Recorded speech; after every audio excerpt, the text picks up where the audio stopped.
Well, Yeah. let's learn actually a little bit more about where you're from, because I think that that really is a propel to who you are and where you are now in life. So tell us a bit about your backstory.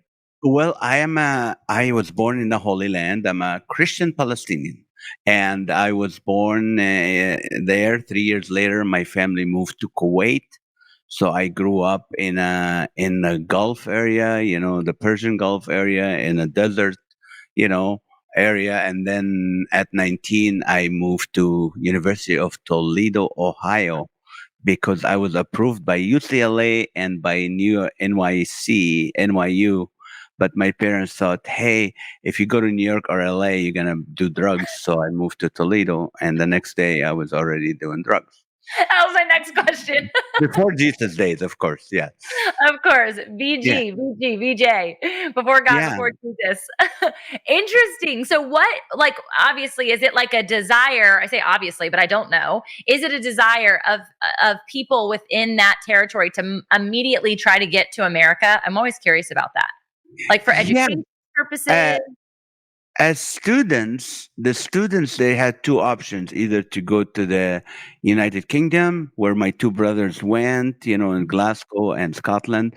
And I always wanted to go to America. I had friends from the U.S. when I was 10 years old. I always picture myself coming to America. I wanted to come to America, and there was. I mean, a lot of people around the world would love to come and live here. I mean, Yeah, it's just, sure. and that's something a lot of people don't appreciate. Like, oh, this country is this and that. But if you look, I mean, you don't look at the politics, but you look at the opportunities and the American dream. Yeah, You want to come here. And yeah. so, I came in and went to school, and at the time I could not go back. I didn't have a country to go back to, so I'm here and I love it. 40 Wow. years. That's so. And when you were in school, you study comedy? What were you like coming to study? Because I don't imagine your parents probably let you come here to go be funny. I didn't know anything about it. You can't even right now. You can teach comedy in Sure. colleges, but I started as an electrical engineer. That's what I wanted Okay. to study and go back to Kuwait and work with my dad's big, company. But somehow I moved to accounting. And Mhm. when I moved after 3.5 years, I moved to California, Southern California, and I started working as tax accountant at a restaurant company. So, yeah, I was doing accounting before I even thought of comedy. Wow. That's a huge shift. What was it inside of you that like transitioned? And obviously, knowing when you came, you were already practicing in your Christian faith.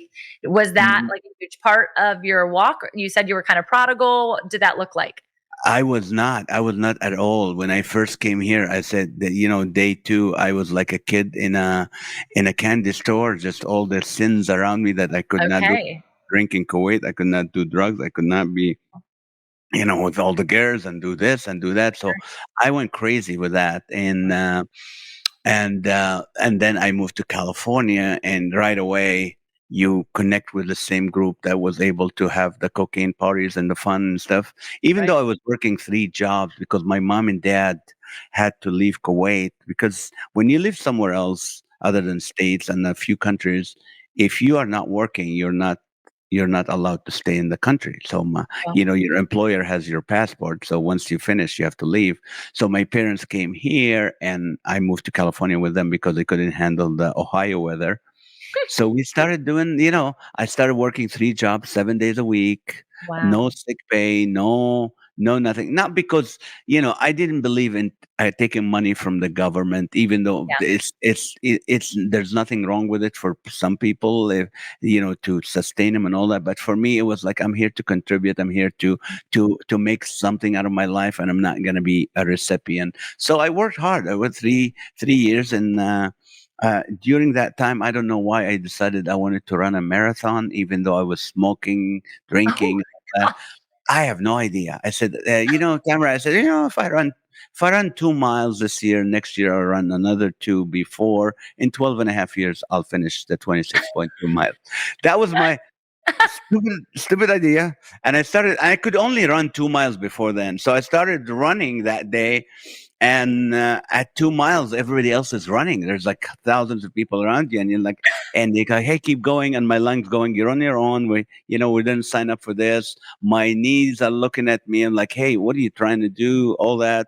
We're off. You're on your own. And literally at 10 miles, I was like, "I'm dying. My sights are beside me. They're killing me." And then it was Los Angeles, so it was downhill after that a little bit until I got to the 22 miles, Tamra, and a homeless lady. She goes, "Honey, you're not gonna quit now. Oh, You can see the line." I like, "Yeah, I will." And I kind of pushed myself, and I got to wow. the finish line, and I laid there. I could not. My toes were not even looking at me; they're looking the other way, and I'm going, I cannot believe I'm capable of doing this. And Wow. it was all in here. Your body Yeah. can do whatever you want if you accept that in here. And I said to myself, what do I want to do in life? That if I never get paid for it, I will still give it my best.